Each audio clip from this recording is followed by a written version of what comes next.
नमस्कार दोस्तों, welcome back to your own channel wealth. आज 7 अगस्त 2025 आज थर्सडे का दिन। दोस्तों आज के दिन मार्केट में एक पॉजिटिव नोट पर क्लोजिंग हुई है। काफ़ी सारे लोग काफ़ी खुश हैं, लेकिन अगर आप इसको 15 मिनट से कैंडल पे देखेंगे तो फिर आपको पूरी की पूरी स्टोरी क्लियर हो जाएगी। जैसा कि हमने डिस्कस किया था कि इनिशियल हाफ डे मतलब जो आधा दिन होगा उसमें मार्केट को रेंज बाउंड रखने की कोशिश की जाएगी। और ऐसा क्यों? क्योंकि आज के दिन वीकली एक्सपायरी का दिन था।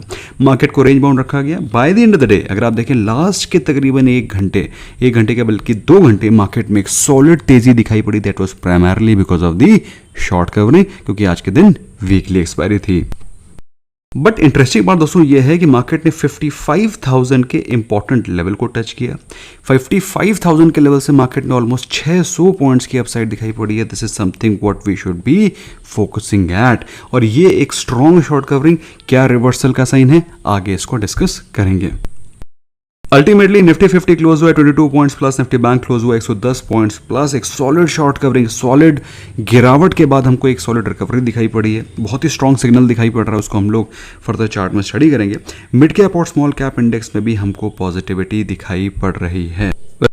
वैसे दोस्तों मार्केट में हिस्टोरिक शॉर्ट्स बन रखे हैं। जो FIAs हैं उन्होंने हिस्टोरिकली हाईएस्ट शॉर्ट पोजीशंस बना रखी है। पिछले 10 दिनों से अपने फ्यूचर्स को शॉर्ट करके जा रहे हैं। तो ये जो डेटा है ये बताता है कि मार्केट में शॉर्ट कवरिंग की एक्सपेक्टेशन हमको रखनी चाहिए, जिसकी शुरुआत हो सकता है आज से दिन शुरू हो गई है। वहीं बात करें दोस्तों एडवांस डिक्लाइन रेशियो के बारे में, मॉर्निंग से ही मार्केट में डिक्लाइनिंग स्टॉक्स बढ़ते जा रहे थे। लेकिन अगर आप देखें जैसे ही 12:30 बजे के आसपास हुआ, मतलब जैसे कि मार्केट स्पेंट हाफ डे, जो डिक्लाइनिंग स्टॉक्स थे वहां पर हमको गिरावट दिखाई पड़ी और जो एडवांसिंग स्टॉक्स थे वो सॉलिड बढ़ते हुए दिखाई पड़े। By the end of the day advancing stocks were 1205, declining stocks were 1478। Interesting दोस्तों है कि अगर आप ग्लोबल मार्केट्स को देखें तो डाउ जोन्स में भी पॉजिटिविटी है, European markets are also positive and GIFT Nifty 24,713 के लेवल पर ट्रेड कर रहा है। अब आपको क्वेश्चन हो सकता है कि क्या निफ्टी 50 में भी रिवर्सल है? तो निफ्टी 50 के चार्ट को भी हम लोग डिटेल में स्टडी करें। लेकिन उससे पहले दोस्तों पहले बात कर लेते हैं आज के टॉप गेनर्स और टॉप लूजर्स स्टॉक में। तो टॉप गेनर्स में ITI था विच वॉज ऑलमोस्ट 7% अप। आप सभी लोगों को मिड कैप और स्मॉल कैप स्टॉक ज़्यादा पसंद है, तो मैं पहले उसको डिस्कस कर लेता हूँ। Caplin point, Kajaria cement, FSL, Kirloskar brothers were the other top gainers. गिरने वाले स्टॉक्स की लिस्ट में था गोदरेज गोदफ्रे फिलिप, जो कि ऑलमोस्ट 8% के आसपास डाउन था। पिछले 3 दिनों से लगातार भाग रहा है, तो थोड़ा सा तो प्रॉफिट बुकिंग होगी। GNFC 7.5% down. Bayer Crop Sciences, BHEL, R Power were the other top losers. वहीं बात करें लास्ट एक हफ्ते में सबसे ज़्यादा भागने वाले स्टॉक्स में ऑलरेडी सारडा एन है, जो कि करीब 25% भाग चुका है। Delhivery, AB capital, FSL, Hero Motor Corp are the other top outperformers in the last 1 week. गिरने वाले स्टॉक से लिस्ट में मेरे हिसाब से PNB हाउसिंग एक बेहतर केस स्टडी हो सकती है, जिसको कि आप स्टडी करें। कंपनी के जो बॉस हैं, मतलब जो CEO, MD, हेड, जिसको जो भी बोल रहे हैं आप, वो जब से एग्जिट किए हैं मार्केट ने 23% का मार्केट कैप लूज़ कर दिया। मेरे हिसाब से यहाँ पर कंपनी एक बॉटमिंग आउट का सिग्नल दे रही है। अब इसको आपको डिटेल में स्टडी करना चाहिए। दोस्तों जो स्टॉक सिर्फ 3-4 दिनों के अंदर अराउंड 25% के आसपास की वैल्यू शेड कर दे, उसमें आपको डेफिनेटली रिवर्सल के साइन को फाइंड आउट करने की कोशिश करनी चाहिए। Glaxo, Sonata Software, R Power, Aarti Industries, ये वो कंपनीज हैं जो कि लास्ट एक हफ्ते में सबसे ज़्यादा वैल्यूज़ शेड कर चुकी हैं। वहीं बात करें निफ्टी 50 के पर्सपेक्टिव में, जिस स्टॉक्स में तेजी दिखाई पड़ रही है उसमें हीरो मोटर कॉर्प, 1-2 दिन थोड़े से हिकअप्स दिखाई पड़े थे आफ्टर इट्स रिजल्ट्स, लेकिन मेरा आउटलुक हीरो मोटर कॉर्प को लेकर के काफ़ी पॉजिटिव है, that you all are aware. Tech Mahindra, JSW steel, Wipro, Eternal were the other top gainers. गिरने वाले स्टॉक्स के लिस्ट में लीड कर रहा था Adani enterprises which was 2% down. Adani port trend, Tata Motors, Grasim were the other top losers. वहीं बात करें लास्ट एक हफ्ते में जहां पर सबसे ज़्यादा आउट परफॉर्मेंस दिखाई पड़ रहा है, लीड कर रहा है हीरो मोटर कॉर्प। अब आप दोस्तों यहीं से समझ लीजिए 9.5% भाग चुका है लास्ट एक हफ्ते में, है कि नहीं? कोई भी 2 व्हीलर सामने नहीं है। कुछ हद तक आयशर मोटर्स है, इसके अलावा Asian Paints, Trent, HUL are the other top outperformers in the last 1 week. गिरने वाले स्टॉक्स में लिस्ट कर रहा है अडानी, लीड कर रहा है इस लिस्ट में, लीड कर रहा है अडानी एंटरप्राइजेज, करीब 11% टूट चुका है। Sun Pharma, doctor Reddy's, Infosys, Cipla are the other top out under performers. वहीं लास्ट एक हफ्ते में अगर बात करें पिछले दिन के कंपैरिजन में, हमें जहां पर ज़्यादा एक्यूमुलेशन दिखाई पड़ रहा है, हायर डिलीवरी परसेंटेज दिखाई पड़ रहा है as compare to previous day, उसमें Infosys, HCL technologies, tech Mahindra. अब दोस्तों यहाँ पर अगर आप एक चीज़ ऑब्जर्व करें कि इस लिस्ट में बार बार अगर आप क्लोजली ऑब्जर्व करें, यहाँ पर आपको TCS फ्रीक्वेंटली दिखाई नहीं पड़ रहा है। आप देख रहे हैं, मतलब इन्फोसिस दिख जाता है, HCL टेक्नोलॉजी दिख जाता है, टेक महिंद्रा दिख जाता है, बट TCS दिखाई नहीं पड़ रहा है। मतलब TCS में जब से उनके ले ऑफ की बातचीत हुई है तब से मार्केट उनको ज़्यादा एक्यूमुलेट नहीं कर रही है। ऐसा आप इन्फ्रेंस निकाल सकते हैं, ऐसा आपके सामने डेटा है। आपको क्या लगता है? What is your view? Let me know in the comments. दोस्तों निफ्टी बैंक के चार्ट से आपको ये बात तो समझ में आ गई है कि निफ्टी बैंक ने 55,000 के लेवल्स को एक इंपॉर्टेंट सपोर्ट लेवल, एक इंपॉर्टेंट बॉटम समझ करके यहाँ से बाउंस बैक लेना शुरू किया। मतलब 55,000 के लेवल्स तक का जो रिट्रेसमेंट था वो कंप्लीट हो चुका है। अब 55,000 का लेवल इतना इंपॉर्टेंट लेवल क्यों है? क्योंकि दोस्तों मैं इस जो ब्लू लाइन है उसको करूँगा 100 एक्सपोनेंशियल मूविंग एवरेज और फिर इसका मैजिक आपको देखने को मिलेगा। तो ये जो इंपॉर्टेंट 55,000 का लेवल है ये nothing but 100 day exponential moving average है और 100 एक्सपोनेंशियल मूविंग एवरेज तक का जो रिट्रेसमेंट है वो मार्केट ने कंप्लीट कर लिया है। अब दोस्तों सिंपल सी बात है, मार्केट में जो इंपॉर्टेंट लेवल्स होते हैं वो होते हैं 20, 50, 100 एंड 200।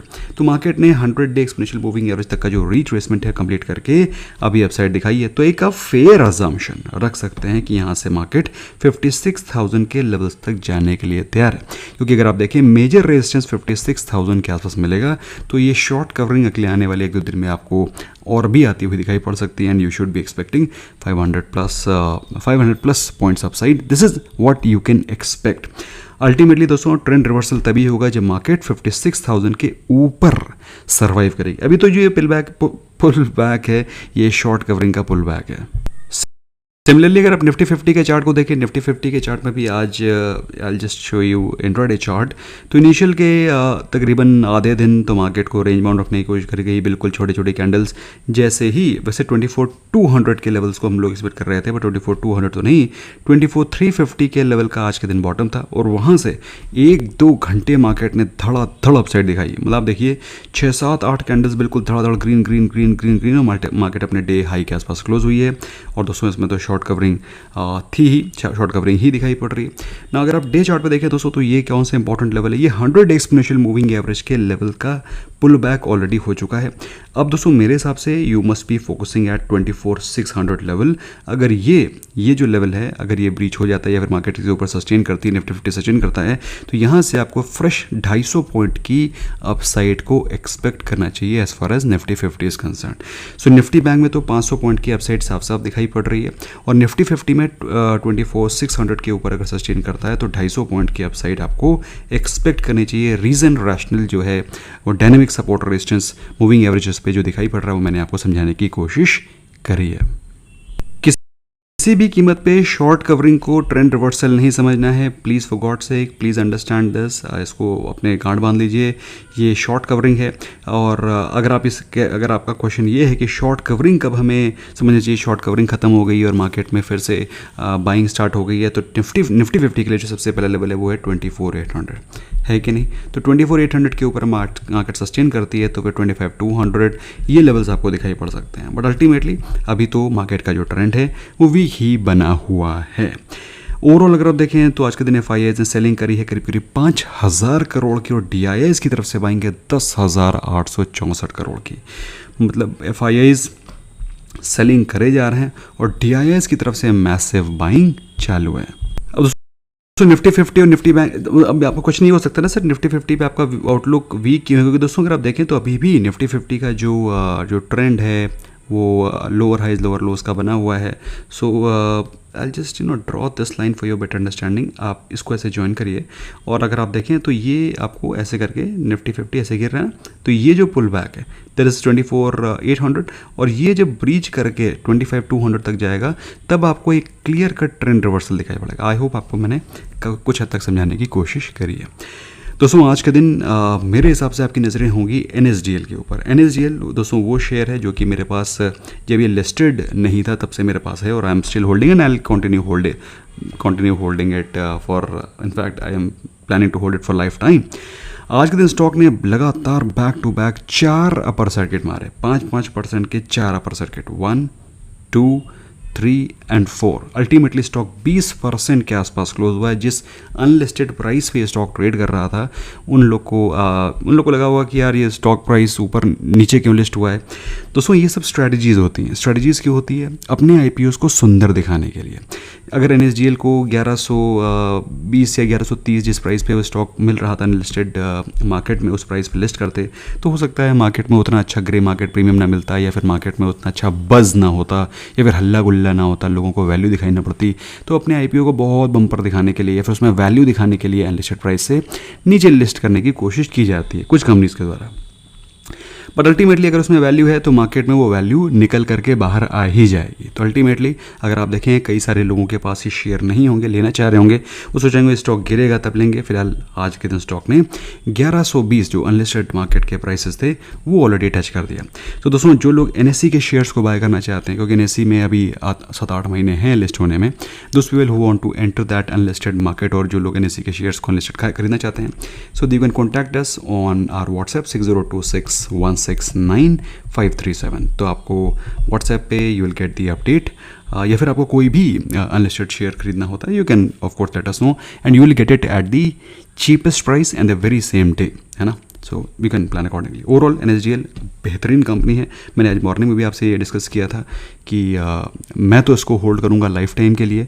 जो लोग हड़बड़ी में इसे लिस्टिंग गेन को बुक कर रहे हैं, I think that's not a very wise decision. BSE के आज के दिन रिजल्ट्स आए हैं। Results are not bad but results are not that great also, but ठीक है, मतलब ठीक ठाक हैं। ऐसा नहीं है कि आप इसे कह दें कि रिजल्ट बहुत ख़राब हैं और बहुत पुअर और वीक रिजल्ट्स आए हैं। अब आपको क्वेश्चन होगा सर कुछ बार बता भी दो तो कैसे रिजल्ट्स आए हैं। सो दोस्तों पिछले साल के कंपैरिजन में जो प्रॉफिट है दैट इज़ अप 103%, मतलब डबल से ज़्यादा प्रॉफिट्स हो चुके हैं। लेकिन क्वार्टर ऑन क्वार्टर बात करें तो सिर्फ 9% का आपको इजाफा दिखाई पड़ रहा है। रेवेन्यू के फ्रंट में बात करें, पिछले साल के कंपैरिजन में 59% का जंप है रेवेन्यू में, और पिछले क्वार्टर के कंपैरिजन में 13% अप। नंबर्स ठीक हैं, प्रॉफिट के भी, रेवेन्यू के भी। आपका क्वेश्चन हो सकता है मार्जिन्स। पिछले साल जो कंपनी के मार्जिन्स थे मात्र 46.9% के, भी जानते हो मार्जिन्स क्या हैं? hefty 65.33% के हेवी मार्जिन्स पे बीएसई काम कर रहा है। इसके अलावा अच्छे नंबर्स तो हैं। स्टॉक के बारे में बात करें, स्टॉक अपने हाइज 3000 के प्राइस से ऑलमोस्ट 20% के करेक्शन पे 100 डे एक्सपोनेंशियल मूविंग एवरेज के लेवल पर मिल रहा है। अब अगर आप मुझसे पूछें 100 डे एक्सपोनेंशियल मूविंग एवरेज क्या स्ट्रॉन्ग लेवल है, सो वैसे तो उसका जो स्ट्रॉन्ग सपोर्ट जोन है वो 200 एक्सपोनेंशियल मूविंग एवरेज। हाउएवर अगर आप देखें तो स्टॉक 100 एक्सपोनेंशियल मूविंग एवरेज के आसपास लास्ट टाइम पे आया था मार्च में, और वहाँ से उसने स्टॉक ने रनअप दिखाना शुरू किया था and stock went as high as, मतलब मोटा मोटा अगर आप पकड़ के चलो तो करीब करीब 1600 के प्राइस से स्टॉक डबल हो गया था, है ना। तो अभी आपको फिर से उसी वैल्यू बाइंग जोन पे दिखाई पड़ रहा है। आपका क्या व्यू है? You can let me know in the comments. Stock पे हमको एक बेहतरीन मॉर्निंग स्टार पैटर्न बनता हुआ दिखाई पड़ रहा है। बढ़िया रिजल्ट्स की लिस्ट में दोस्तों कमेंस है। अब कमेंस में मेरा व्यू काफ़ी समय से पॉजिटिव रहा है, स्पेशली जिस तरीके से इंडिया में पावर की कंजम्पशन है, और पावर की कंजम्पशन को बैक करने के लिए हमें जनरेटर्स की रिक्वायरमेंट होती है, कैप्टिव पावर की रिक्वायरमेंट होती है। तो दोस्तों इस इंडिया में पावर की रिक्वायरमेंट बहुत हेफ्टी है, चाहे ऑफिसेज हों या फिर घर में हो, हाउस होल्ड इंडस्ट्री हो, पावर की रिक्वायरमेंट है। और Cummins happens to be a great leader in this industry in power generation. Cummins के बारे में बात करें, प्रॉफिट पिछले साल के कंपैरिजन में, पिछले साल के कंपैरिजन में तो आप क्या ही करोगे, पिछले क्वार्टर के कंपैरिजन में स्टडी करो, क्योंकि पिछले क्वार्टर के कंपैरिजन में स्टॉक 2800 से ऑलरेडी 3600 पहुंच गया है। इसका मतलब क्या है? इसका मतलब आप पकड़ लीजिए मोटा मोटा 20-25% की अपसाइड शो कर चुका है, 25% की पिछले क्वार्टर से। लेकिन पिछले क्वार्टर के कंपैरिजन में जो प्रॉफिट है वो 41% बढ़ा है, समझ रहे हो। मतलब अगर आप देखें, नहीं, पिछली साल के कंपैरिजन में 41% बढ़ा है, और फिर पिछले क्वार्टर के कंपैरिजन में 13% अब है। और पिछले साल से अगर आप कंपेयर करें तो पिछले साल स्टॉक इसी प्राइस पे ट्रेड कर रहा था, इसी प्राइस के आसपास आ गया, लेकिन पिछले साल के कंपैरिजन में प्रॉफिट 41% अप है। रेवेन्यू पिछले साल के कंपैरिजन में 26% अप है, और पिछले क्वार्टर के कंपैरिजन में रेवेन्यू 18% अप है। वही मार्जिन्स के बारे में बात रहे हैं, पिछले साल जहां कंपनी के मार्जिन्स थे 20.3%, जो कि बढ़ करके अभी 21.45% हो गया। तो अच्छे नंबर्स हैं, मतलब there is nothing negative, there is nothing कोई ऐसा बहुत ज़्यादा नेगेटिव नहीं है जिसको कि आप ऑब्जर्व करें कि रिजल्ट इतने ख़राब हैं, अच्छे ही हैं, प्रॉफिट बढ़ा है, रेवेन्यू बढ़ा है। इस समय स्लो डाउन के माहौल में अगर कंपनी ऐसे रिजल्ट पोस्ट कर रही है, I think that's incredibly positive. Slow and by चलने वाली कंपनी जिसका नाम है LIC, life insurance corporation of India. अब इस कंपनी में दोस्तों प्रॉब्लम कुछ नहीं है, इसमें इनफैक्ट बीच बीच में मैं बाइंग करके ट्रेडिंग करके प्रॉफिट को भी लॉक कर लेता हूँ। अभी इसमें अगर आप देखें तो स्टॉक अपने हाइज अभी रिसेंटली तो हाइज तो नहीं लगाए थे, रिसेंट जो हाइज है 960 के लगे थे, वहाँ से स्टॉक गिर के ऑलमोस्ट 10-15% टूट चुका है। अपने लाइफ टाइम हाइज को अगर आप देखें तो स्टॉक ने 1200 के लाइफ टाइम हाइज लगाए थे लास्ट ईयर जुलाई के समय। और स्टॉक गिर इसलिए नहीं रहा है कि कंपनी में दम नहीं है, ये बिजनेस बढ़िया नहीं है, इसलिए गिर रहा है क्योंकि ये मार्केट शेयर को कैप्चर गेन नहीं कर पा रहे हैं। और जो इंसेंटिव्स थे फॉर टेकिंग द इंश्योरेंस, वो इंसेंटिव्स भी गवर्नमेंट ने ख़त्म कर दिए हैं, जिस तरह के नए टैक्सेशन स्लैब्स हैं। LIC के प्रॉफिट्स के बारे में बात करें, पिछले साल के कंपैरिजन में प्रॉफिट 5% बढ़ा है, 5% अब। वहीं पिछले क्वार्टर के कंपैरिजन में आप जान करके हैरान हो जाएंगे। वैसे पिछले क्वार्टर से कंपेयर करना गलत है क्योंकि पिछला क्वार्टर मार्च क्वार्टर है, मार्च क्वार्टर में इंश्योरेंस लोग ज़्यादा लेते हैं। तो पिछले साल के कंपैरिजन में 5% प्रॉफिट बढ़ा है, पिछले क्वार्टर के कंपैरिजन में just for your information 42% down है। लेकिन पिछले क्वार्टर से कंपेयर करना गलत है, it's wrong, it's actually wrong. पिछले साल से कंपेयर करते हैं।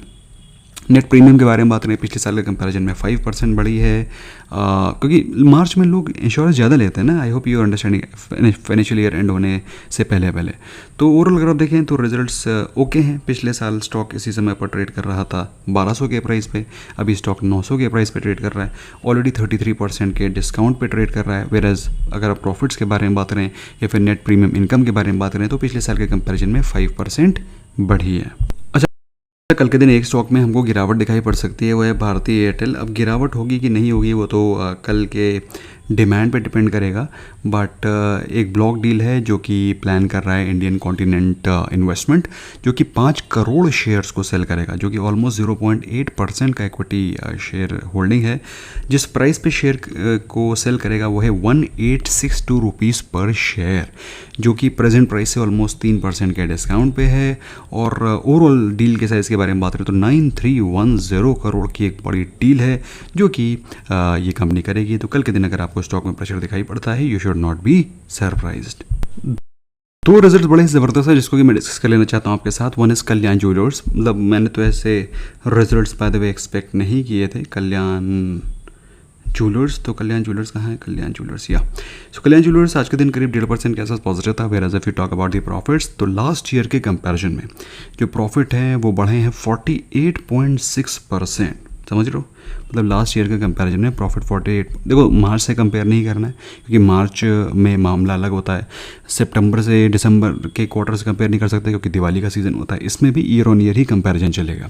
तो पिछले साल के कंपैरिजन में प्रॉफिट 48.6% बढ़ा है, रेवेन्यू 31.5% बढ़ा है, मार्जिन पिछले साल 6.7% का था जो भी बढ़ के 7% हो गया। हर एक फ्रंट पे बेहतरीन नंबर है। वेयर स्टॉक पिछले करीब 2-2.5 महीने से कंसोलिडेट कर रहा है और अपने लाइफ टाइम हाइज 800 के प्राइस से अगर आप देखें तो करीब 25% के डिस्काउंट पे आपको मिल रहा है। And last but not the least is solar industries, जो कि मेरा one of the favourite stock है, लेकिन अभी बहुत महंगा हो गया है। बीच बीच में मैं इसको लेता हूँ, प्रॉफिट को बुक करके निकल जाता हूँ क्योंकि स्टॉक बहुत महंगा हो गया है। मैं चाह रहा हूँ ये 12,000 के आसपास अगर मुझे मिल जाए तो मैं इसको लपकूँ।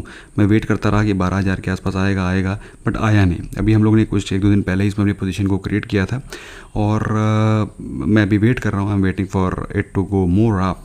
आज के दिन इसके रिजल्ट्स आए हैं। प्रॉफिट पिछले साल कंपनी के 290 करोड़ थे जो कि बढ़ करके 290 करोड़ से बढ़ के 340 करोड़ आया। रेवेन्यू पिछले साल 1700 करोड़ था, कितना आया होगा इमेजिन करो? 1800 करोड़, 1900 करोड़, 200 करोड़, है ना? आपको ऐसा लग रहा होगा। 2150 करोड़, मतलब हर एक फ्रंट पे हमको बेहतरीन परफॉर्मेंस दिखाई पड़ रहा है।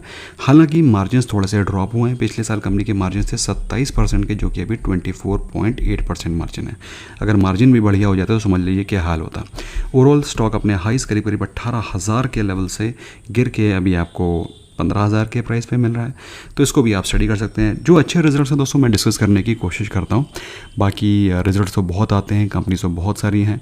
दोस्तों आई होप आपको वीडियो पसंद आया। अगर आपको पसंद आया, do not forget to smash the like button and do share with your friends. Until then, bye bye for now.